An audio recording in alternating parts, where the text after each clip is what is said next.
Le pardon des péchés ne vient pas parce que tu as parlé en langue. Dieu ne va pas te pardonner parce que tu as parlé en langue. Dieu va te pardonner parce que tu te réponds.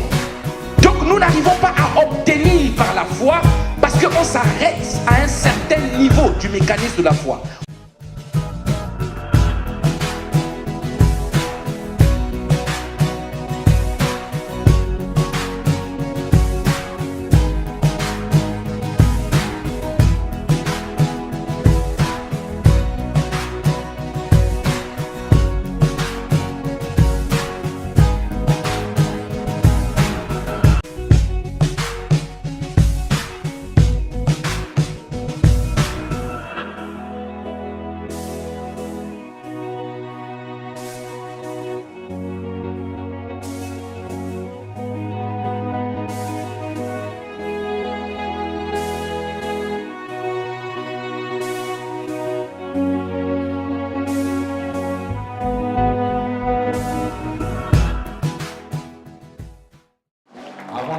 Salut ton frère qui est à ta gauche, à ta droite.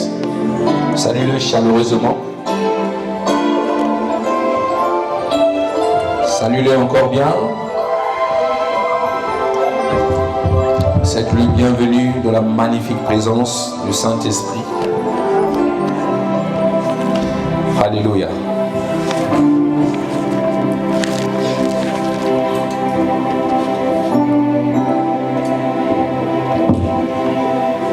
Amen. Celui qui a la Bible, si vous pouvez sortir vos Bibles, s'il vous plaît. Nous bénissons le nom de Jésus. C'est un honneur d'être là encore ce matin parmi vous. Amen. Dis-moi Amen. Un homme a dit, la joie du Seigneur est ma force. Mais je ne comprends pas comment toi tu es assis. Je sens que ton visage est crispé. Je dis, ouf, mais est-ce qu'il est venu faire la routine de chaque dimanche ou elle est venue rencontrer le Seigneur? Dis à ton voisin ce que tu es venu faire. Dis-lui voisin, je te dis ce que je suis venu faire. Dis-lui voisin, je te dis ce que je suis venu faire.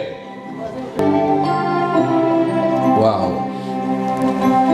Amen. Nous allons continuer le message que nous avions commencé à aborder la dernière fois. En fait, on va garder le même élan de message. La dernière fois, nous avons parlé de la sanctification. Amen. Nous sommes en train d'étudier toujours notre série « Découvre le message de l'évangile ». Dis à quelqu'un « Découvre le message de l'évangile ». Donc, nous avons étudié la repentance, nous avons étudié le salut.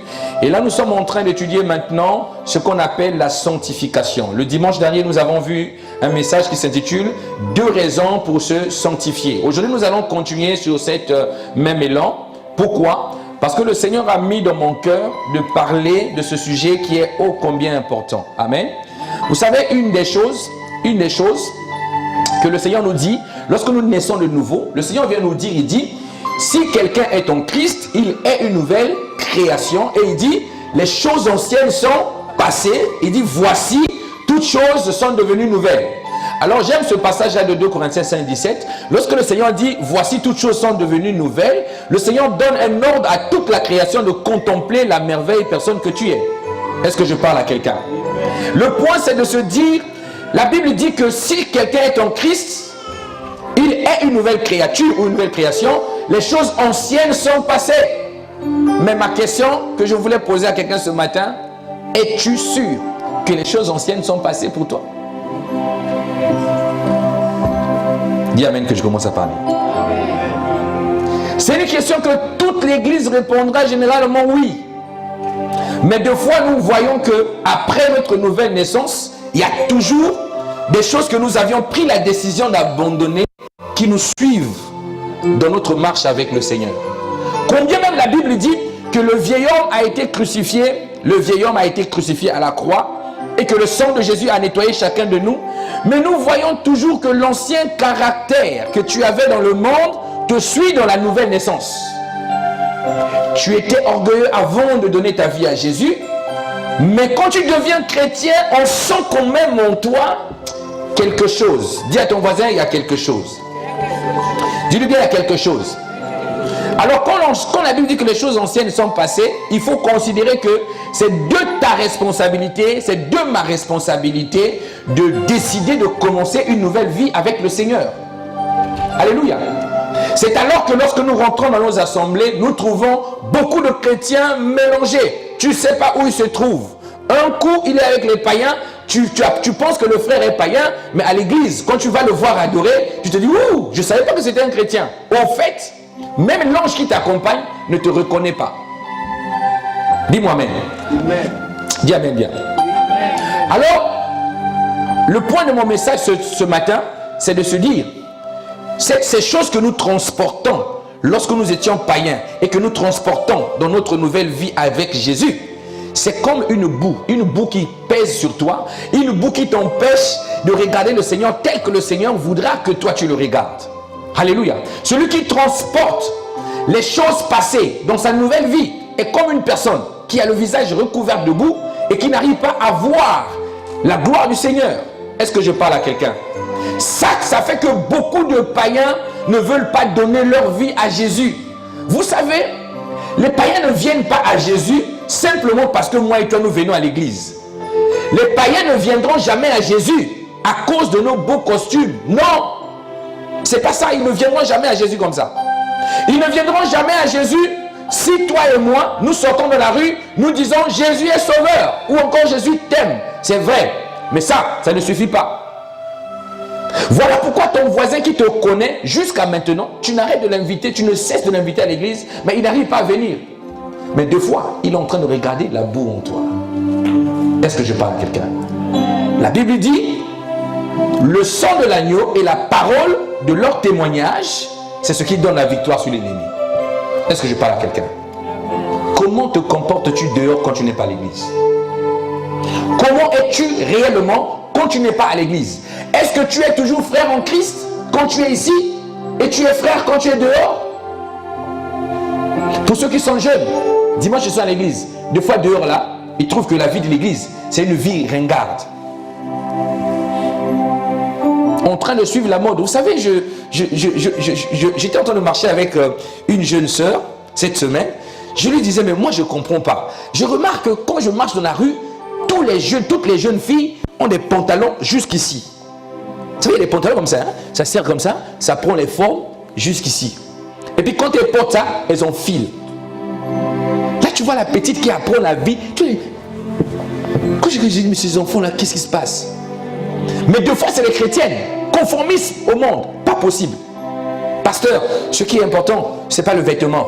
Ce n'est pas le vêtement. La Bible ne fait pas du moine. La Bible ne fait pas le moine là. Ce n'est pas dans la Bible. Fouille ça, tu ne trouveras pas ça. Bien que je parle. C'est de la boue. Est-ce que je parle à quelqu'un?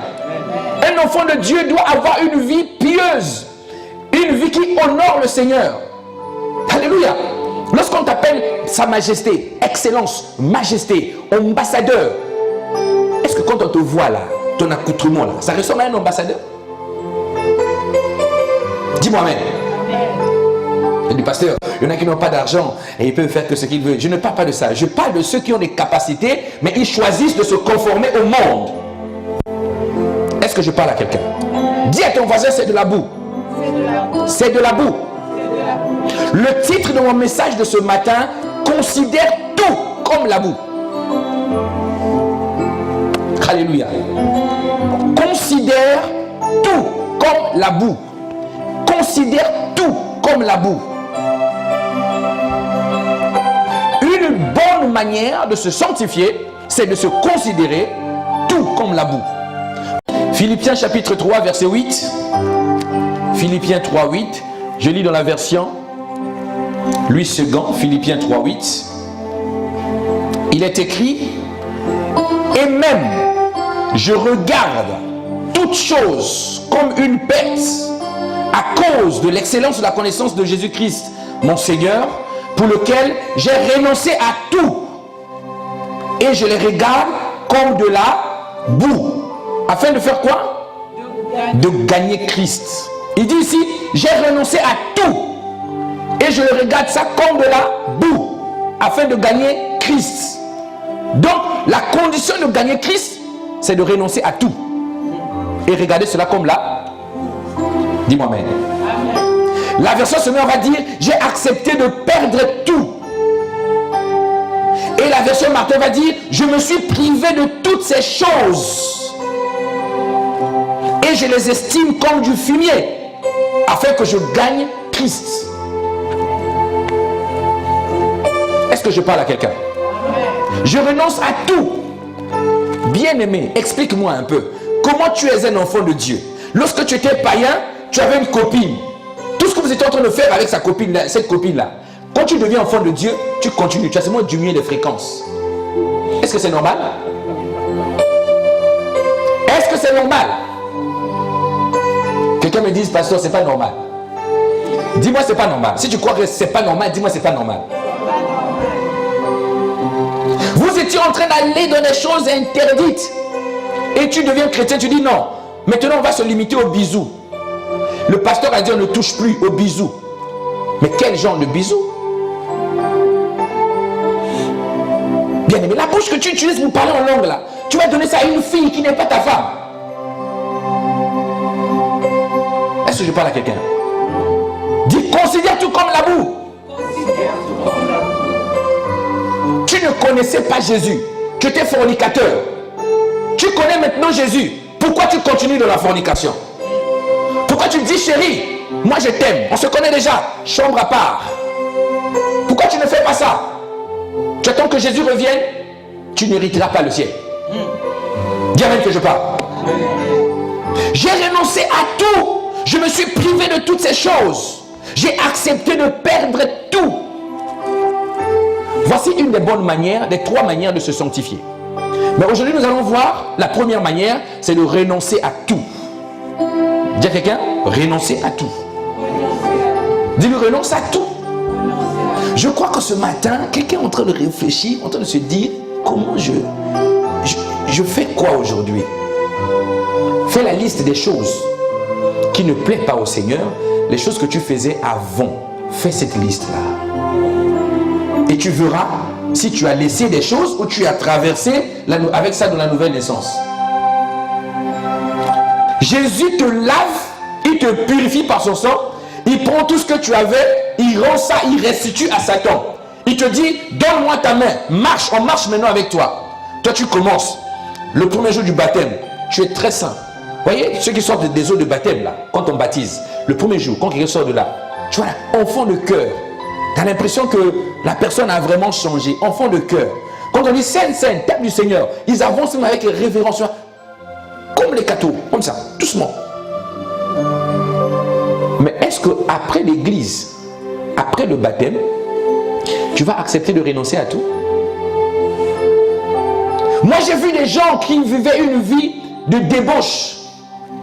Lorsqu'ils ont choisi Jésus, ils ont mis fin à ça. Si tu m'aimes, avant on était dans le concubinage. Si tu m'aimes, maintenant je suis chrétien. Il faut que tu aimes mon Jésus. Dès lors que j'ai choisi Jésus, mon corps devient le temple de Jésus. Tu ne peux pas me toucher, c'est pas possible. Tu ne peux plus me toucher. Si tu mets ta main, je dis, enlève ta main. Sans interdit, ce corps-ci appartient à Jésus. Est-ce que je parle à quelqu'un?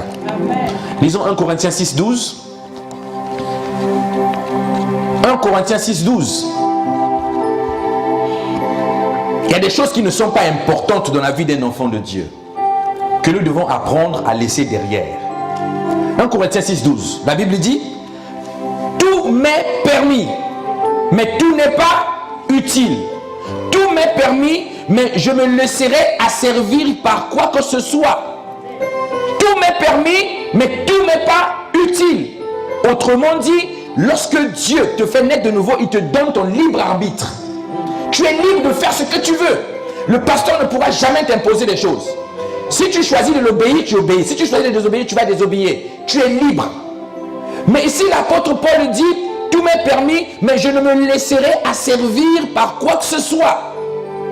Alléluia. La version seulement va dire, tout m'est permis, c'est vrai, mais je ne veux pas me placer sous un esclavage quelconque. Tout m'est permis, mais je ne veux pas me placer sous l'esclavage quelconque. Tu savais que tu avais du mal avec l'alcool quand tu étais païen. Pourquoi quand tu deviens chrétien, tu choisis de diminuer seulement la dose? Pourquoi tu ne fais pas le choix d'abandonner totalement? Dis à quelqu'un, le jus ne tue pas. Dis-lui, le jus ne tue pas. Dis-lui, le jus ne tue pas. C'est pas un péché. Tu sais que tu as des difficultés avec l'alcool. Mais pourquoi toi tu choisis de ne pas abandonner l'alcool? Un frère m'a dit, pasteur, la Bible conseille l'alcool. Paul parlait à Timothée. Il dit, Timothée, un peu d'alcool quand tu manges, hein, un peu d'alcool, hein, à cause de tes problèmes d'estomac. Bien aimé, toi quand tu bois un peu d'alcool, est-ce que toi tu as des problèmes d'estomac? Pourquoi vous citez ce verset? Est-ce que vous avez des problèmes d'estomac? Alléluia. Un enfant de Dieu qui a compris, même quand il a les problèmes d'estomac, il ne va pas suivre Paul. Il va s'imposer les mains. La Bible dit, vous imposerez les mains sur les malades seront guéris. Pasteur, la Bible n'interdit pas l'alcool. Est-ce que c'est utile? Quand tu abandonnes l'alcool, ça te fait des économies. Une bouteille de Jack Daniel, 40 et quelques euros. Et quand tu rentres dans l'esclavage, les enfants manquent même à manger, à des goûters à la maison. Toi, tu vas acheter l'alcool. Et tu dis que tu es saint. Bien aimé, tu n'iras pas au ciel. Dis amen que je parle. Dis amen que je parle. Et d'autres qui, avant de rentrer dans leur foyer, ça me fait souvent rire. Avant de se marier, le gars avait peut-être, je ne sais pas moi, 10 maîtresses. Vous savez, il y a des gars comme ça. 10 maîtresses. Il dort là-bas, il se réveille, il dort là-bas, il se réveille, il dort là-bas. Là-bas, il laisse un jean, l'autre côté, il laisse un pantalon, de l'autre côté, il laisse un sac. Et ses parfums sont de l'autre côté là-bas. Chez la femme qui aime les parfums, il laisse une bouteille de parfum. Celle qui aime les jeans, on laisse un jean. Beaucoup de femmes. Maintenant, il choisit de se marier à une. Parce que celle-là lui a fait la pression. Épouse-moi, épouse-moi, épouse-moi, épouse-moi. Chaque fois. Comme la Bible dit au commencement était la parole. Le gars a trop entendu épouse-moi. Il a fini. Comme il n'a plus le choix, il est perdu déjà. Quand on voit sa vie, il est perdu. Et il a choisi d'épouser la sœur. Quelle décision il prend? Il dit, bon écoute, la sœur, c'est un enfant de Dieu. Parce qu'il y a des enfants de Dieu qui vivent cette vie-là, mais dans le secret. Il y a des enfants de Dieu aujourd'hui, vous partez même en Afrique, même ici en Europe. Comment un enfant du Seigneur peut être deuxième bureau d'un homme? Comment tu viens à l'église, deuxième bureau d'un ministre? Dis-moi comment c'est possible. Toi tu as vu Ève enfanter une autre Ève dans le jardin et a donné à Adam. Il y avait combien de Ève dans le jardin? Comment tu vas accepter deuxième bureau? Et je vois d'autres, troisième bureau, quatrième bureau. Moi, le plus important, c'est que je prenne ma part. Il n'y a pas de part. Tu prends ta part pour l'enfer. Dis-moi amen. Ce n'est pas normal. Tu n'es pas obligé de dire, ok, maintenant j'avais 10 femmes, 10 copines, maintenant que je me suis marié, je réduis. Je garde ma femme et je prends au moins 2. Voilà, 2. C'est les choses qui se passent. Il y en a d'autres qui sont mariés, mais quand il vient ici, il dit qu'ils ne sont pas mariés. Il est venu seul, il a laissé une famille là-bas en Afrique. Il vient ici, il se bat comme un célibataire. Moi j'ai vu des gens qui mettent les alliances dans la poche, en boîte de nuit. Le gars, l'alliance est serrée, tellement le mariage a duré, il tire, ça ne vient pas. Il a tellement dans cette bulle l'alcool et tout. On devient tout sous. Il devient fou. Il voit comme ça une belle fille en boîte en train de danser. Vous savez, Satan a des filles qu'il a travaillé spécialement pour toi qui vas en boîte de nuit. Les païens peuvent aller en boîte de nuit. Des fois, ils ne vont pas faire ce que toi tu fais. Mais le jour où toi tu vas dire, moi je vais là-bas pour gagner les chrétiens, les païens. Bien aimé, choisis l'endroit où tu vas aller gagner les païens. Tu vas voir des filles que Satan a préparées comme ça, la peau, il n'y a pas de fond de teint. Tu sais, les lumières des boîtes de nuit là, ça donne une coloration bizarre. À l'époque, quand je partais en boîte de nuit, j'aimerais mettre une chemise blanche. Parce que quand j'arrivais, il y avait une lumière là, ça me rendait beau. Et je me mettais là-bas, tu vois les petites paniquées là-bas. Qu'est-ce que tu vas faire en boîte de nuit? Les païens là, dehors là, à la gare du Havre. Et toi tu ne les vois pas. Tu vas seulement chercher là-bas. Tu vas gagner des âmes là-bas.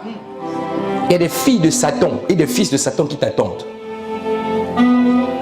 est beau, tu vois, il est beau. Mais quand tu se lèves, tu vois son accoutrement, tu dis, je t'aime. Ils sont pressés les gars comme ça. Tu vas dire, oh, je vais danser un peu avec lui. Bon, tu commences à danser et il commence à t'embrasser sur la piste. Pourquoi tu vas aller chercher à gagner des âmes là-bas? Dis-moi même que je parle. Pasteur, je suis jeune, il faut vivre.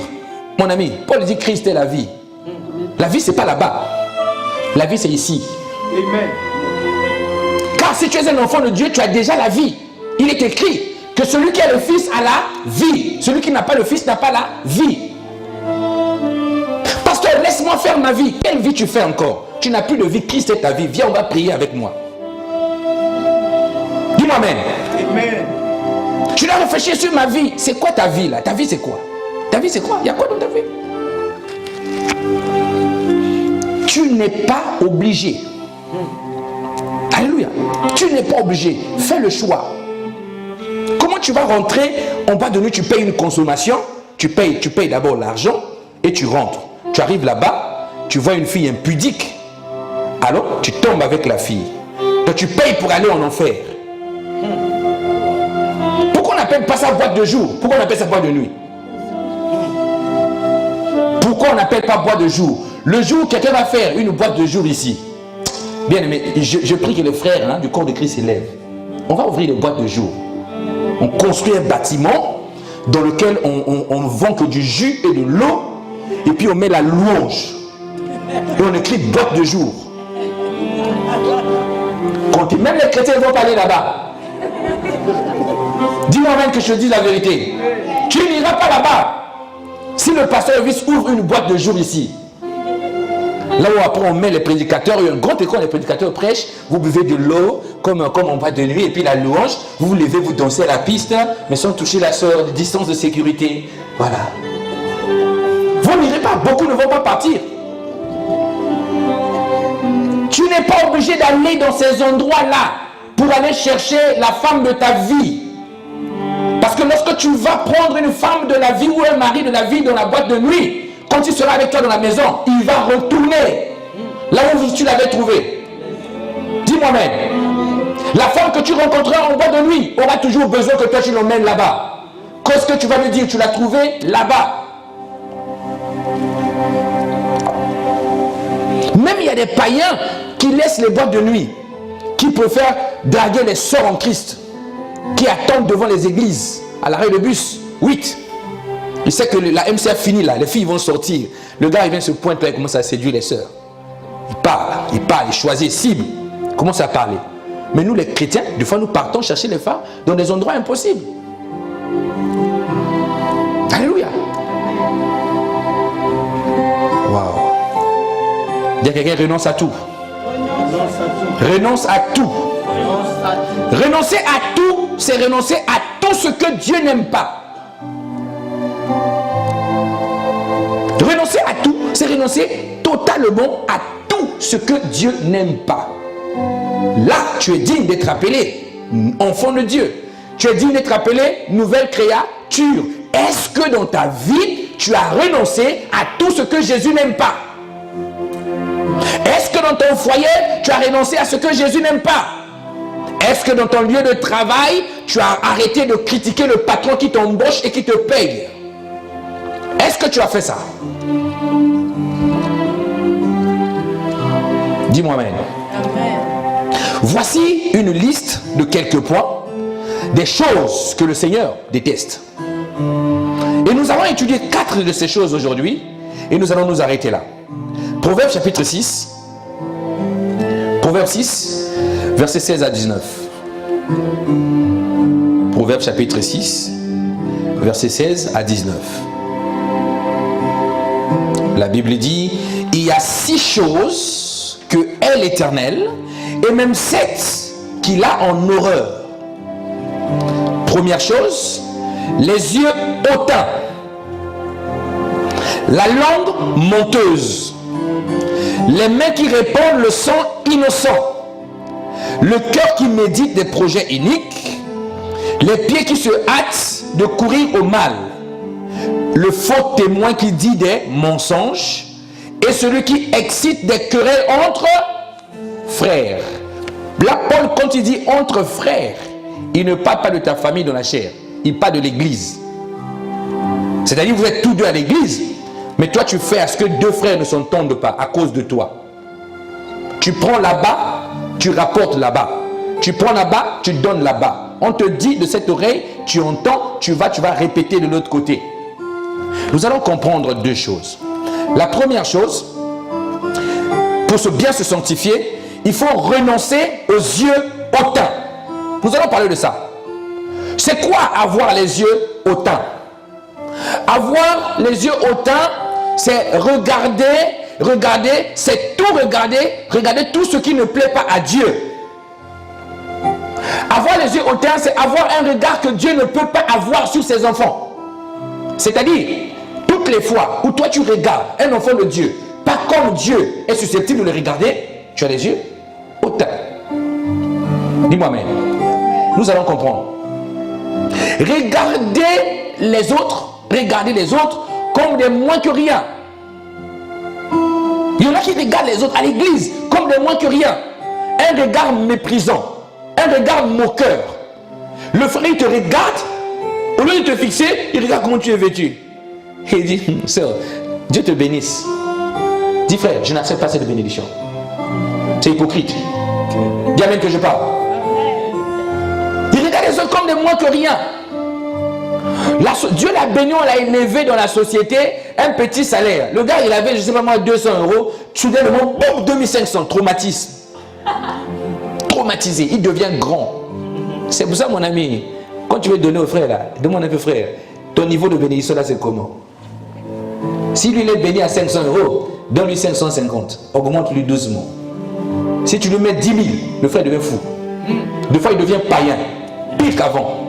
Il n'est pas habitué à la bénédiction. C'est pour ça que tu pries, Dieu te bénit pas. Il dit, celui-là, si je le bénis, c'est compliqué pour moi. Tu vas fuir le Seigneur. Dis amen que je parle.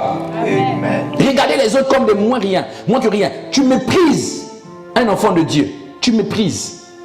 Ce frère-là, vraiment, quand tu le sens, tu le vois, tu sens même la misère en lui. Au lieu de lui dire, frère, quel est ton problème? Toi, tu vas dire à un autre, tu sais tel frère, quand tu le vois, tu sens la misère en lui.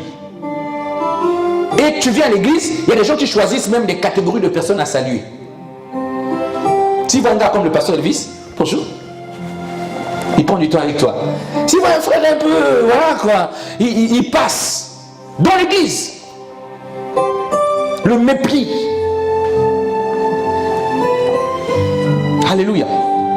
Est-ce que vous savez que celui qui va se mettre à mépriser quelqu'un dans l'église, par exemple, à cause de sa pauvreté, c'est se moquer de Dieu? Vous le savez? Tu méprises quelqu'un parce que la personne n'a pas, parce que le frère n'a pas, parce que la soeur n'a pas. C'est de Dieu que tu te moques. Pasteur, de quoi tu me parles? Vérifions ça. Proverbe 17, verset 5. Proverbe chapitre 17, verset 5. La version second 21, Proverbe 17, 5. Second 21 me dit, se moquer des pauvres, c'est insulter son créateur. Se moquer du pauvre, c'est insulter son créateur. Donc quand tu vois quelqu'un qui n'a pas de domicile, assis par terre, à la gare, en train de mendier, toi tu passes, déjà tu n'as pas l'habitude de donner des dîmes, dehors tu ne donnes pas aux pauvres, ton argent c'est pour toi. En plus tu le vois, tu te mets à se moquer de lui, dans son état. Bien aimé, c'est Dieu que tu es en train d'insulter. Est-ce que je parle à quelqu'un? Est-ce que je parle à quelqu'un?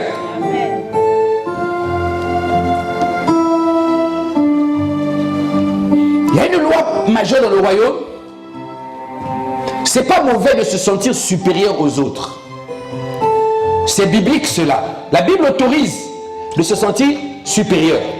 Mais Jésus nous dit la condition qui t'autorise à se sentir supérieur, c'est lorsque tu sers les autres. Dis bien que je parle. Quelqu'un me suit?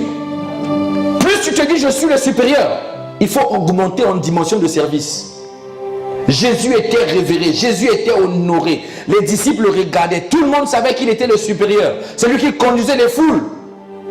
Mais un jour, il s'arrête. Il dit les gars, mettez-vous là. Pierre, Jean, Barthélemy, allez, asseyez-vous là. Mathieu, alignez-vous. Oh, Simon, toi qui es dynamique. Bassine. Simon ramène la bassine. Il prend pas une serpillière. Il enlève, la Bible dit, le vêtement avec lequel il était saint.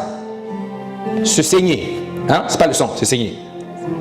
Il enlève le vêtement, il prend ce vêtement, il plonge dans la bassine et se met à laver leurs pieds. Il a touché le pied de Simon. Oh, maître, Seigneur, mais c'est nous qui devons te faire ça. Jésus est en train de les enseigner. Celui qui se dit supérieur, qui parte plus loin en dimension de service. C'est pour ça dans l'église, quand on va te lever, comprends que tu deviens serviteur des autres. Tu es bien quand tu es frère, mais dès qu'on te monte ici, on te lève, tu deviens esclave des autres. Les autres vont être en train de dormir. Quelquefois ceux qui sont mariés se font bisous.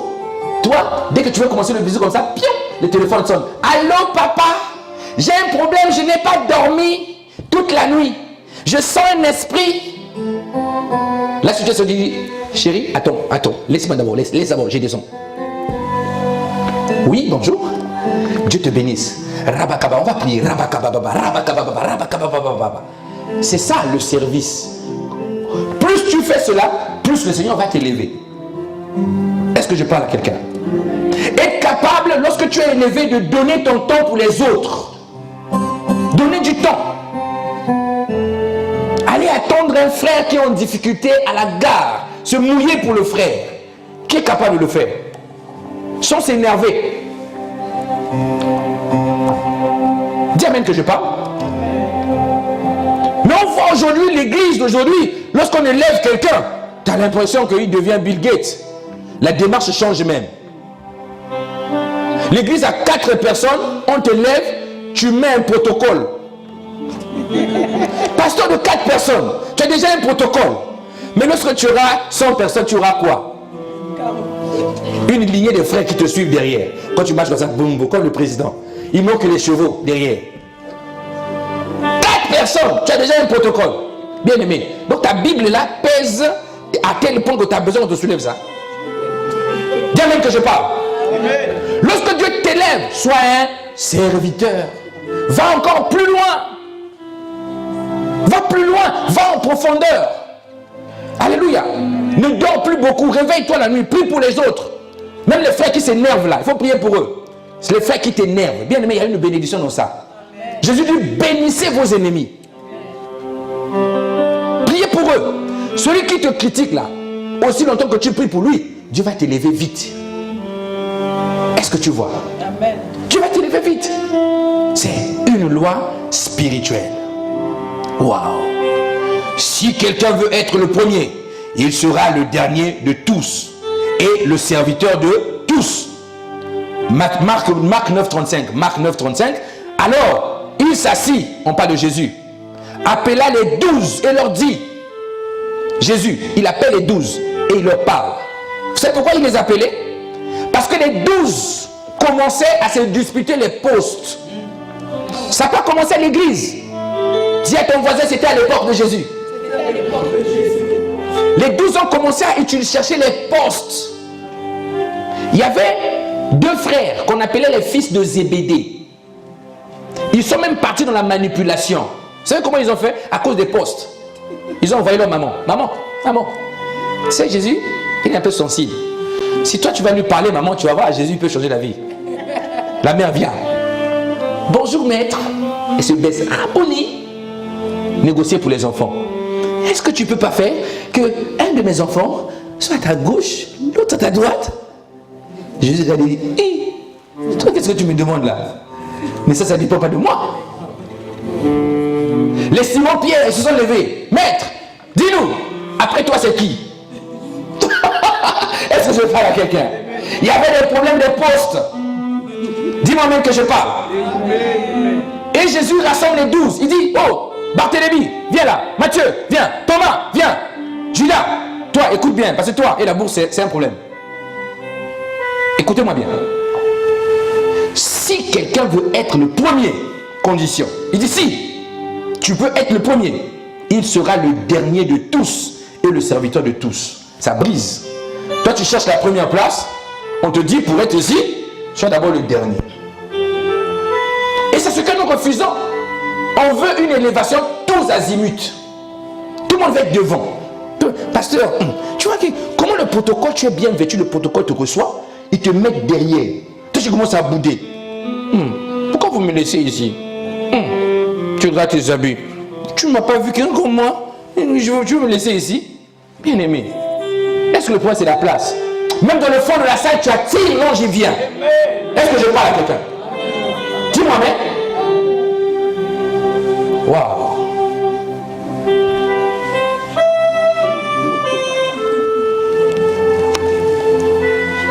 Tout le temps que tu vas te regarder en t'estimant que tu es supérieur, tu vas réveiller en toi un sentiment d'orgueil. Est-ce que je parle à quelqu'un? Tout le temps que tu vas te dire, je suis devenu un peu... Là, je constate, pasteur, tu ne sens pas ces jours-ci mon onction a augmenté? Tout le temps que tu vas avoir ce genre de pensée, tu vas devenir orgueilleux. Et quand tu deviens comme ça, Dieu te fera chuter. C'est pour ça que j'aime ce Dieu-là. Il dit, les orgueilleux, je les résiste. Je résiste aux orgueilleux. Moi, je résiste. C'est-à-dire quand l'orgueil monte là, tu commences à te sentir bien, tout puissant. Tu vois l'église, quand on cherche les gens, quand tu me vois, moi le pasteur, tu vois, on est comme ça. Orgueil. Dis-moi amen. Amen. Dis amen bien. Amen. Dis-moi amen bien. Amen. L'orgueil fait partie des signes qui montrent qu'une personne est prête à prendre la place de Dieu. Est-ce que je parle à quelqu'un? Les pasteurs orgueilleux dans les églises, ils se prennent pour des dieux. Et ils n'iront pas au ciel.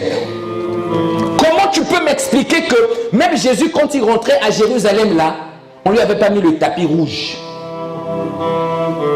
Et toi tu rentres à l'église, le Saint-Esprit, quand on dit le Saint-Esprit est là, le Saint-Esprit vient, je ne te vois même pas te prosterner. Mais il y a des églises où le pasteur rentre comme ça, tu vois les gens ils sont par terre. Ah papa, ah daddy, ah daddy. Bien même vous avez des soucis. Dis-moi même, il faut aider les pasteurs. Quand ils rentrent comme ça, vous savez, les pasteurs ils attendent que la salle soit pleine avant de descendre. Donc toi tu ne dors jamais. Donc celui qui est dans la salle là, toi tu es supérieur à Dieu. Tu fais rien, tu es assis dans le bureau. Si tu prépares un message, on comprend. Si tu ranges les affaires, on comprend. Mais tu es assis. Les autres adorent. Toi tu attends que la salle se remplisse. Est-ce que je parle à quelqu'un? Orgueil. Il y en a qui prennent des enfants de Dieu pour des pigeons. Comment? Parce que Dieu t'a élevé, tu es pasteur. Moi j'ai vu des pasteurs marcher sur les fidèles. Bien-aimés, nous sommes chrétiens, nous sommes intelligents, nous avons l'esprit d'intelligence. Quel est ce cerveau là où il y a un bonbon dedans? Il y a un bonbon dedans à la place du cerveau, un bonbon. Comment tu peux t'allonger comme ça? Le pasteur monte sur toi, il marche sur toi, il marche sur toi. Et tu crois que tu prends la bénédiction? Une bénédiction douloureuse, c'est une bénédiction.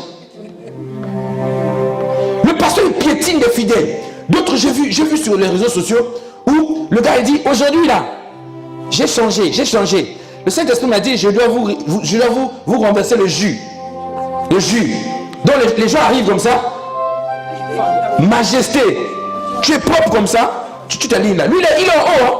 Donc il vous prend même pour vraiment la poubelle quoi. Et il prend le jus, il renverse sur ta tête. Et toi? D'autres rentrent en transe. Bien aimé, dis à quelqu'un, c'est pas le Saint-Esprit. C'est un pasteur orgueilleux. Il veut humilier les enfants de Dieu. Et l'épouse de Dieu ne mérite pas cela. Est-ce que je parle à quelqu'un? L'église, sache que tu es en train de prendre la place de Dieu. Alléluia. Alors parlons un peu sérieusement. Le regard hautain peut être quoi? Le regard hautain peut avoir un rapport avec la Bible. Quelqu'un me suit? C'est-à-dire, tu crois connaître plus que les autres et tu regardes les pasteurs, les autres frères comme des ignorants. Il y a des frères scanettes, des sœurs scanettes. Dieu l'a béni avec un cerveau enregistreur. Il ouvre la Bible. Jean 3,16, il te cite. 2 Corinthiens 5,17, il cite le contenu. Il retient les versets bibliques avec les références. Lorsqu'il parle aux frères, il est vraiment carré dans les références. Mais lui, il a que beaucoup de référence. Et lorsqu'ils rentrent à l'église, c'est généralement des personnes qui notent pas les prédications. Ils se sentent tellement supérieurs, tellement dépassés. Ils disent ce que le pasteur dit là, moi je connais ça. Moi je connais ça, je ne note pas. Je connais ça. La sanctification, on a déjà entendu. Sur laquelle personne ne verra Dieu. Je connais ça, il donne la référence. Mais est-ce que depuis que tu connais ça, est-ce que tu as déjà été sanctifié? Lorsqu'on voit ta vie, est-ce que tu es quelqu'un qui est sanctifié? Dis à ton voisin, note la prédication. Note la prédication. Alléluia. C'est ça, bien-aimé. Tu dois renoncer à ce caractère-là. C'est de la boue. Pasteur, moi en tout cas, je médite la parole. Moi, je médite la parole. Tu sais, moi, je lis la Bible, pasteur, 24 heures. Mes frères, comment tu lis la Bible 24 heures, tu es encore orgueilleux? Dis-moi, ta Bible là que tu lis là, c'est quoi? C'est les paroles de Jésus ou c'est tes paroles à toi? Si c'est les paroles de Jésus, Jésus dit, les paroles que moi je vous ai dites sont esprit et vie.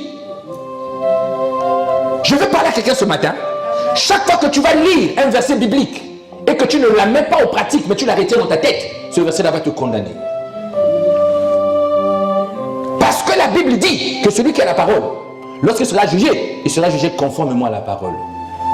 Et celui qui n'a pas la parole sera jugé sans la parole. Autrement dit, c'est mieux pour toi de ne pas enregistrer les versets que tu ne mettras jamais en pratique. Bien même que je parle. Ça t'épargnera du regard hautain. Tu te sens supérieur, supérieur. Oh, le pasteur, tu sais, il donne beaucoup de versets. Mais tu sais, moi, tu vois, tu n'as jamais prêché. Tu analyses même les prédications. Tu sais, moi, je pense que sa manière de faire là, c'est pas bon. Normalement, on ne donne pas beaucoup de versets. Les versets, on doit les garder en nous. Il faut dire aux gens les choses de leur vie. Bien aimé, il n'y a rien que moi je peux te dire par ma tête qui peut te changer. Il n'y a que la parole qui est capable de te changer. La Bible dit, en elle était la vie et la vie était la lumière des hommes. Elle est une lampe sous tes pieds, une lumière sur ton sentier. Ce n'est pas ma parole. Ce que je vais te dire, ça ne te changera pas. À moins que je le dise par la foi, parce que là, la foi vient de la parole, et la parole qu'on entend de Dieu, c'est-à-dire la parole de Dieu qui est en moi a produit la foi, et je t'ai libéré une parole qui tire sa source de cette parole de Dieu qui est en moi. Là, ça va te changer. Quelqu'un me dise Amen. Amen. Tu ne peux pas t'enorgueillir de ces choses. Paul va dire, dans 1 Corinthiens 13, 9, il va dire que nous connaissons en partie. 1 Corinthiens 13, 9, nous connaissons en partie, nous prophétisons en partie. Renonce à cela. Si tu fais cela, tu es un hautain biblique. Hautain biblique. Je parle à quelqu'un. Hautain biblique. Et d'autres, ils sont tellement, le regard hautain a augmenté. Lorsqu'il voit, il rentre dans l'église, il voit les gens prosternés et dit, c'est quoi ça? Ils sont encore à ce niveau-là. Moi, quand je prie, je n'ai pas besoin de faire ça. Dieu m'écoute. Je me tiens seulement debout. Quand je lève seulement la main, les gens commencent à trembler. Il y a un prophète qu'on avait invité dans une église. Lui, il a demandé au pasteur de faire la pub. Donc, on t'invite à une conférence. Tu dis, pasteur, laisse-moi parler parce que votre truc de média là, c'est pas bon. Moi, je vais parler. Le prophète a parlé. Oh, pluie de miracles! Je viens à telle église, tel jour, feu, pluie de miracles. Vous allez voir ce que Jésus est capable de faire. Vous allez voir. Moi, quand j'impose les mains, ah, on met des vidéos de lui, il passe là. Les gens sont en train de tomber. Ouh, les sœurs, l'émotion. Ouh, ouh, les gens tombent. Il vient à la conférence, regarde les chrétiens. L'église remplie. Le pasteur dit, ah, ce gars-là, vraiment, non, depuis moi que je fais le ministère là, les gens ne viennent pas comme ça, mais lui, il vient, regarde les gens. Il rentre, conférence. Prophète. Il parle. L'ainsi dit l'Éternel, il descend. Il touche, les gens tombent. Tu sais, quand l'orgueil spirituel monte, des fois tu n'as pas besoin de toucher. Tu vas seulement comme ça, fire. Tu vas seulement, fire, les chrétiens tombent. Ou tu passes comme ça, quelqu'un sent ton ombre, l'air passé, l'air touché, il croit que c'est le Saint-Esprit. C'est pas le Saint-Esprit, c'est le vent du gars qui est passé. Les gens sont en train de tomber. Après, lui s'est mis à prophétiser sur quelqu'un. papa, dis-moi amen. La salle dit amen. Papa, parle. Vas-y. Nous avons besoin des chrétiens animateurs. Tu animes les prophéties. Vas-y, pêche.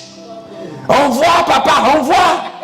Dieu me dit, ainsi dit l'Éternel, Robo Kababa, Rebe Kababa. Envoie, papa, oh God, in, en anglais. Tu connais pas l'anglais aussi. In.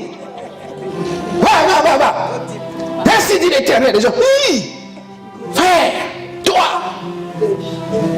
je vois une femme avec qui tu vas te marier. Ça sera la femme de ta vie. Le frère est comme ça. Tout l'église se retrouve là. Mais il est marié. Oh. Et la seule qui est à côté, c'est la femme du frère. Le pasteur là où il était là, il ne sait plus quoi faire. Il commence à parler en langue. Et il se lève comme ça. Le peuple était. Continue de parler. Non, j'étais ici. Tu vas les chrétiens. Là, Jésus dit, vous là, les coups de poing spirituels que vous aurez là, lorsque je reviendrai, vous n'allez pas comprendre. Jésus fâché, il est à la porte, il est déjà dehors. Vous savez ce que le pasteur a fait? Il s'est levé. Il a pris autorité. Jackie, il a pris autorité. Il a ravi le micro. Prophète, donne ici. Pasteur. Alors, le pasteur va d'abord parler un peu. Il donne le micro. Le pasteur remonte sur l'estrade. Amen. Prophète, assois-toi. Lui, c'est comme ça. Prophète, j'ai dit, assois-toi. Amen. Il lui cite la parole. La Bible dit, discernez les esprits. Tout le monde. Frère, sœur, levez-vous. Prophète, comment toi tu dis que lui, il aura la femme de sa vie, il va se marier? Le frère est déjà marié, la sœur est là-bas. Le prophète. Et ceux qui disaient, go, prêche, vas-y, en profondeur. Tout le monde, confusion. Dis-moi amen. Soyez pas agités lorsque le Saint-Esprit parle. Papa, envoie, daddy, envoie. Laissez-nous tranquilles. Si le Saint-Esprit veut envoyer, il enverra. S'il n'envoie pas, on reste calme. Dis-moi amen, est-ce que c'est un problème? Tu vas être ridicule, tout le ministère va tomber à cause des envois. Quand on commence à animer le pasteur, envoie. Lui aussi il commence à voir. Là, le diable dit, il lui donne les informations qu'il avait sur la vie des gens. Là, il te voit. Toi, hier, tu as fait ça. Mais c'est le frère Brice qui l'avait soufflé. Il a commencé à envoyer. Il a envoyé. Il est venu grand dans l'église. Le culte, le séminaire n'est pas fini. Il a même laissé son sac et la Bible. Comme les toilettes sont à la sortie. Les gens qui étaient partis aux toilettes, il est sorti. Il est parti. Hautain spirituel, orgueilleux spirituel. Tu ne peux jamais guérir une âme. C'est le Saint-Esprit qui guérit. Tu ne peux jamais faire qu'un miracle. C'est Dieu qui fait des miracles. Pourquoi tu vas t'enorgueillir des choses qui ne dépendent pas de toi? Alléluia.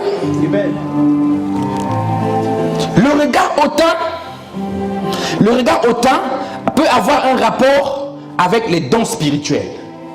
Comme je l'expliquais tout à l'heure. Moi, je prophétise plus que vous tous. Moi, je parle en langue plus que vous tous. Moi, quand j'impose les mains, vous allez voir. Je ne suis pas comme vous, on est différents. Frère, tu sais, moi, je cultive. Je connais des gens qui disent, moi, quand je viens là-bas, je change l'atmosphère. Toi, tu es qui pour changer l'atmosphère? Donc, tous les enfants de Dieu qui sont là, ils sont inférieurs à toi. Pour que l'atmosphère change dans l'église, on a besoin de toi. Moi, quand je viens, je change l'atmosphère. Vous savez, il y a des gens qui ont travaillé l'animation dans l'église. Animation spirituelle. On les apprend comment animer les enfants de Dieu. Et tu vois les chrétiens. Encore que le gars est spirituel. Mais c'est un orgueil. Alléluia. Les dons spirituels que Dieu te donne, ce n'est pas un sujet pour te glorifier. Est-ce que je parle à quelqu'un? La Bible dit, or à chacun, la manifestation de l'esprit a été donnée pour l'utilité commune. À chacun. Donc, ce qui veut dire quoi? Ce qui veut dire que chacun d'entre nous, je parle des vrais enfants de Dieu, nous avons des dons spirituels. Mais cela nous a été donné pour l'utilité commune. Comment tu vas être orgueilleux de quelque chose qui est à moi que tu as? C'est-à-dire, si Dieu te donne un don spirituel, c'est pour moi. Comment Comment tu peux être orgueilleux envers moi pour un don spirituel que tu dois exercer sur moi? Regard hautain. Alléluia. Deuxième chose auquel il faut considérer comme la boue, auquel tu dois renoncer.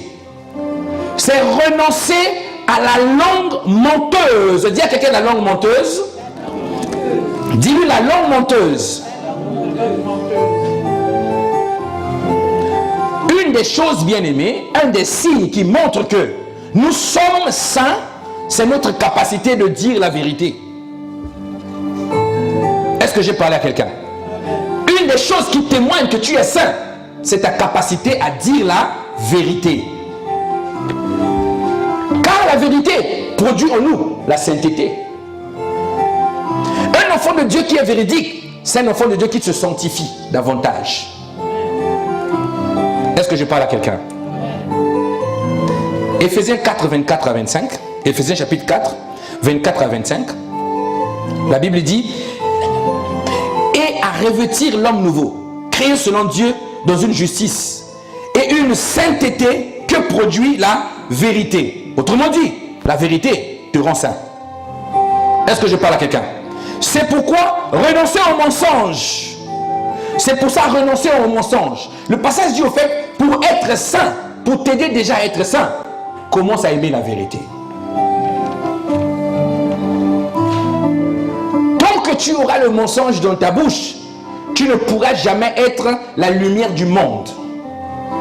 Tu ne peux pas être la lumière du monde. Tu ne peux pas éclairer les gens avec le mensonge. Tu vas les égarer. Est-ce que je parle à quelqu'un? Parce que la Bible ne nous parle pas seulement du fruit de l'esprit, mais la Bible nous parle aussi d'un autre type de fruit qu'on appelle le fruit de la lumière. Autrement dit, le résultat d'un enfant de Dieu qui est la lumière du monde. Pasteur, d'où tu tires ça? Éphésiens 5, 9 nous dit, Éphésiens chapitre 5, verset 9, la Bible nous dit, car le fruit de la lumière consiste en toutes sortes de bonté, de justice et de vérité. Le fruit de la lumière. Si tu es la lumière du monde, apprends à dire aux gens la vérité. Est-ce que je parle à quelqu'un? Même si ça ne t'arrange pas, dis la vérité. Dis-moi la vérité, même si ça me blesse. C'est un médicament. Alléluia. Voici quelques critères pour reconnaître une bouche qui dit du mensonge. Premier critère, elle parle beaucoup. Une personne qui dit des mensonges et qui est susceptible de dire beaucoup de mensonges, elle parle beaucoup. Elle va toujours ajouter un petit commentaire personnel. Est-ce que je parle à quelqu'un? C'est des personnes qui divisent et qui font très mal au cœur des gens. Alléluia. La Bible dit que leurs paroles sont comme des bonbons, des friandises. Donc quand il te met la main, il y a du sucre dedans. C'est comme le venin du Satan. Quand ça rentre dedans de toi, ça fait très mal. Tu rapportes un mensonge. Mais quand tu as rapporté un mensonge, la manière dont tu as maquillé ce mensonge-là, pour que les frères et les sœurs se divisent, tu as ajouté quelque chose qui est énervé. On a juste dit non, le frère a dit que toi, vraiment sa femme, vraiment tu n'es pas top, fais des efforts. Toi tu dis, comment le frère a parlé de toi? Moi je sais pas, est-ce que vous vous aimez vraiment? Là tu secoues la tête, ma soeur. Il dit vraiment tu m'aimes, hein? Tu m'aimes. Tu m'aimes, tu m'aimes. Elle ne t'aime pas. Elle ne t'aime pas. C'est une menteuse. Alléluia.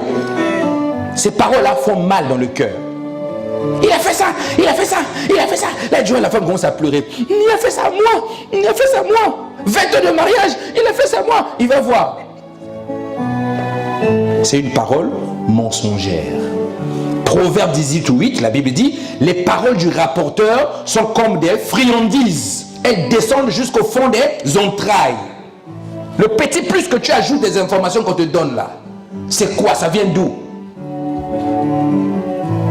Si Si tu as entendu, dis j'ai entendu. Si tu n'as pas entendu, dis je n'ai pas entendu. Et si tu as entendu, attends qu'on te donne l'ordre de répéter ce que tu as entendu.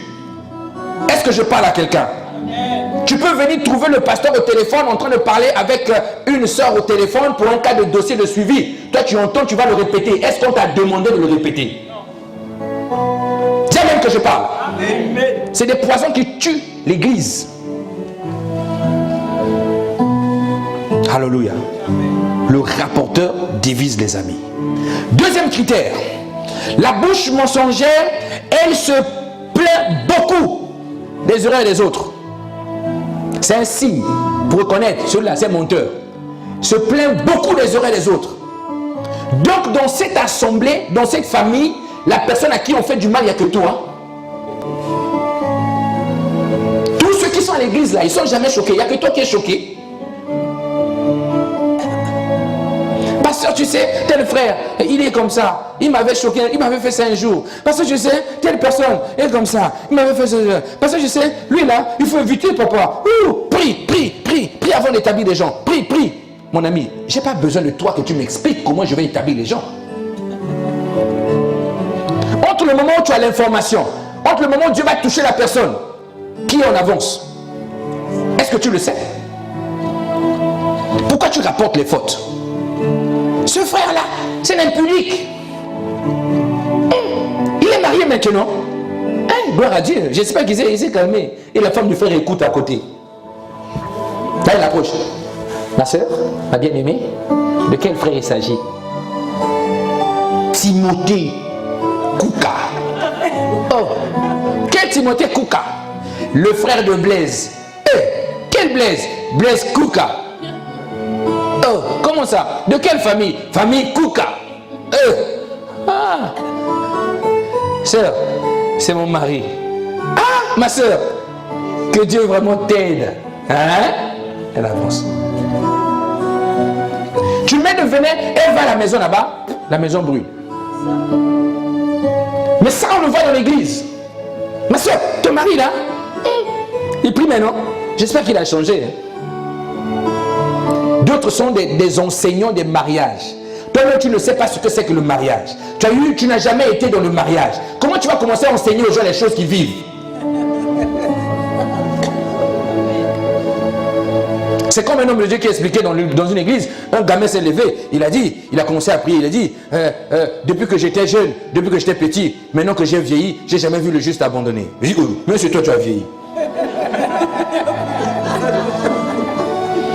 Tu n'as pas vieilli. Comment tu dis, depuis que tu as grandi, tu as vieilli, je n'ai jamais vu le juste abandonné. Tu as vieilli. C'est-à-dire, moi je ne comprends pas les enfants de Dieu. Deux fois on se dit, est-ce que ces gens-là ils sont encore normaux? C'est pour ça que les païens ont peur de nous. Dis à ton vas-y, force, ça change. Se plaint beaucoup des oreilles des gens. Il rapporte les fautes. Toujours en train de rappeler les fautes. Toujours. C'est quelle vie tu as, frère? Celui qui couvre une faute cherche l'amour. Celui qui la rappelle dans ses discours divise les amis. Proverbe 17:9. Couvre une faute, tu cherches l'amour. Rapporter tout le temps les fautes des gens là. Tu divises. Tu es un ouvrier d'iniquité. Tu vas dans l'enfer avec ta grosse Bible en main. Est-ce que je parle à quelqu'un? Si tu sais que tu as encore du mal à obéir à la parole, achète même une petite Bible à 1,50 €, l'école du dimanche. Quand tu vas prendre une Bible comme ça là, tu lis et tu désobéis à Dieu. Bien, mais tu as un problème. Parce qu'il y a le niveau, la grandeur de la Bible là, c'est qu'on t'a expliqué beaucoup de choses dedans. Achète une Bible à 1,50 €, désobéis pour toi. Dieu va te comprendre. Il dit celui-là aussi, il n'investit pas beaucoup dans le royaume, allez, il n'a qu'à continuer. Mais toi, tu achètes une Bible comme ça, tu désobéis à Dieu. Oh! Waouh! La bouche menteuse est une bouche querelleuse. Une bouche querelleuse.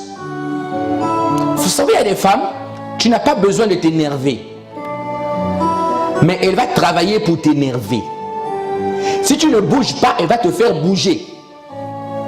Et vous allez reconnaître, les lèvres sont devenues minces. À force de beaucoup parler et de se quereller. Est-ce que je parle à quelqu'un? Non, je ne parle pas de ceux qui ressemblent à maman parce que c'est normal. Dis-moi rien. Je parle de ceux qui sont déformés, querelleuses. Elles aiment se disputer au fait.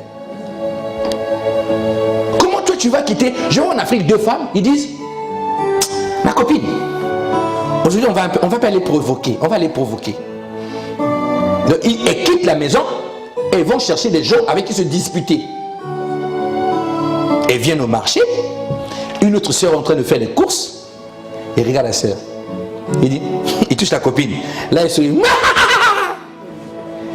Quand on parle de fond de teint, est-ce qu'on parle aussi des vrais fonds de teint? On regarde comme ça la soeur. Et l'autre qui avait le fond de teint un peu terrible, il était pressé, il se retourne comme ça. Fait.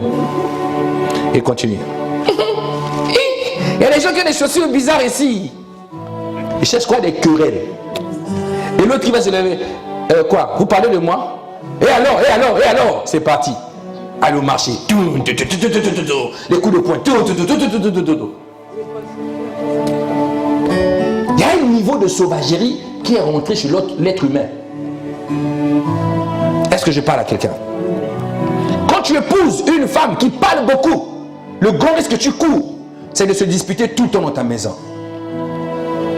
Moi, je déteste les femmes qui parlent beaucoup. Plus tu parles beaucoup, plus moi je vais me taire. Ça va encore t'énerver. J'ai horreur de ça, bien aimé, je ne supporte pas. Quand on est dans la maison, toi tu es là toujours, les histoires sont finies, mais tu ramènes les mêmes histoires que tu me racontes tout le temps et tu veux que je t'écoute. J'ai dit, chérie, laisse-moi un peu me reposer, vraiment. Ma tête là a besoin d'autre chose. Est-ce que je parle à quelqu'un? Si tu n'as rien à dire à ton mari ou à ta femme, dis-lui, chérie, mets-toi sur le canapé, pose-moi ta tête sur lui ou sur elle, reste calme, c'est pas un péché. À la maison tu parles beaucoup, au travail tu parles beaucoup, à l'église tu parles beaucoup. Le culte fini, tout le monde s'en va. Sœur, attends, on va parler. Vous parlez de quoi? De la prédication? Dis amen que je parle. Amen. Dis amen que je parle. Amen. Celui qui aime les querelles aime le péché. Celui qui élève sa porte cherche la ruine. Celui qui aime les querelles aime le péché. Est-ce que je parle à quelqu'un? Tu peux noter cela. Proverbe 17, 19.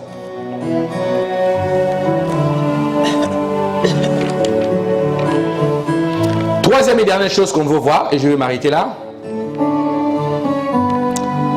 Renoncer à répandre le sang innocent. La Bible dit que ce que Dieu n'aime pas, c'est celui qui répand le sang innocent. Est-ce que je parle à quelqu'un? Répandre le sang innocent ne veut pas dire tuer les innocents. Seulement. Tu me suis? Quand on dit Dieu n'aime pas ceux qui répandent le sang innocent, on ne suit pas en train de te dire toi, quand tu tues les innocents, Dieu n'est pas d'accord. Non, c'est plus que ça. Dis à quelqu'un, c'est plus que ça. C'est plus que ça. Car devant Dieu, il y a des vivants qui sont morts et il y a des morts qui sont vivants. Tu me suis? Devant Dieu, tu peux être vivant, mais Dieu te regarde comme quelqu'un qui est déjà mort. Et tu peux être mort, Dieu dit il vit. Je veux dire à quelqu'un que tu es capable de tuer quelqu'un, la personne est encore vivante. Jésus dit dans Jean 11, 25, il dit « Je suis la résurrection et la vie. Celui qui croit en moi vivra quand même il serait mort. » Des morts vivants. Alléluia. L'aiguillon de la mort, c'est le péché. Tout le temps que tu pécheras, tu es un homme mort. Un vivant qui est mort. Donc dans le Seigneur, il y a des morts qui sont vivants et il y a des vivants qui sont morts. Est-ce que je parle à Dieu? Renoncer au sang innocent, c'est quoi? C'est aussi tuer quelqu'un vivant. Je parle à quelqu'un. Quand tu vas te lever, tu sais que cet homme-là est marié. Toi, tu vas sortir avec cet homme. Et sa femme se lève, se suicide. Qui a tué la femme? Qui a tué la femme? C'est elle-même. Même si elle s'est pendue là. Qui l'a tuée? C'est toi. À cause de ta beauté, tu vas tuer une mère de famille? Est-ce que je parle à quelqu'un? Est-ce que je parle à quelqu'un? D'autres, ce n'est pas ça. Ils disent seulement, bon, ok, Moi, j'ai pris son mari, j'ai pris sa femme, je vais lui faire très mal. Très mal. Vous faites des selfies avec la femme de quelqu'un. Selfie, tu ne te gênes pas. Et tu mets ça en statut. Prendre la femme de quelqu'un, c'est quelque chose de bien. Tu mets sa statue, poum, tu partages. Tout le monde est en train de voir. Et la femme, on voit ça le statut, elle rentre en dépression. Elle commence à parler seule à la maison. Hé, moi, hé, moi, hé, moi. Et sa vie, au boulot, on dit, madame, vous n'allez pas bien, antidépresseur. Le cerveau se dégrade. Hôpital psychiatrique, à cause de toi. Tu as pris son mari ou sa femme. Tu as tué vivant. Est-ce que je parle à quelqu'un? Dieu n'aime pas ces choses. Tu as tué vivant. Alléluia.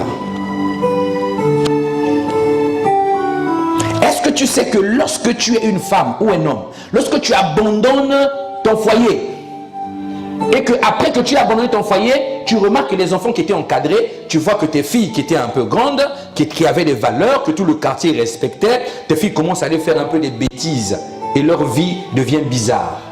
Le petit le plus bizarre du quartier qui ne pouvait pas approcher ta fille va enceinter ta fille. Et sa vie est détruite. Qui a fait ça? Toi. Tu as tué quelqu'un vivant. C'est bien que je parle. Frère, soeur, toi qui es marié là, même s'il y a des soucis, abandonne pas.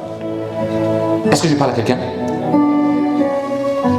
Et d'autres sont conscients de ça. Bien aimé, on t'a testé depuis l'Afrique. Je ne sais pas comment tu as fait pour traverser les frontières. On t'a testé depuis l'Afrique. On a vu que toi, tu as le VIH. Tu es conscient de ça? Au lieu d'aller draguer, chercher les femmes à la trithérapie, toi, tu ne vas pas chercher les femmes là à la trithérapie, tu ne trouves pas là-bas, toi, tu trouves des femmes qui sont faites pour d'autres. Et tu vas avec beaucoup de femmes. Tu tues les gens vivants. Tu n'iras pas au ciel, même si tu pries.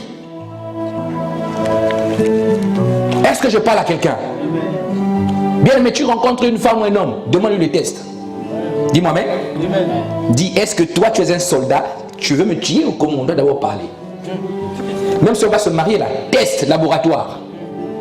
Alléluia. C'est une bonne manière de rentrer dans ça. C'est ce que moi j'ai fait, moi, le test avec ma femme. Test. Avant de te toucher, test. Est-ce que je parle à quelqu'un? Tu veux me tuer ou c'est moi qui veux te tuer? On va vérifier qui veut tuer l'autre. Comme ça, il n'y aura pas de tuerie entre nous. Dis amen que je parle. Waouh. Quand tu es en train de te battre avec ta femme tout le temps à la maison devant les enfants, est-ce que tu sais que tu détruis la vie des enfants? Tu es en train de détruire les enfants, tu les tues. C'est des choses que nous faisons bien, mais nous ne prenons plus la mesure de ça. Lorsque tu es en train de nourrir une soeur ou un frère d'espoir, sœur, persévère, moi je vais t'épouser. Frère, tu es à moi, persévère, tu nourris l'espoir. Et le jour arrive, toi tu dis, sœur, au fait, j'ai changé d'avis. Et la sœur, dépression. Tu as tué quelqu'un. Tu vas prier, parler en langue, Dieu ne va pas t'écouter. Il va te dire, calme-toi petit, réponds-toi d'abord. Le sang innocent. Alléluia. On va se lever, on va dire à Dieu, c'est fini aujourd'hui.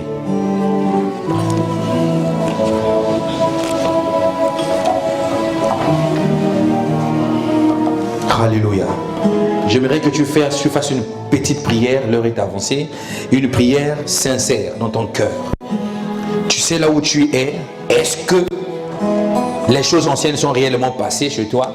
Est-ce que tu as encore la boue sur toi que tu as traversé dans la nouvelle naissance avec? La Bible dit que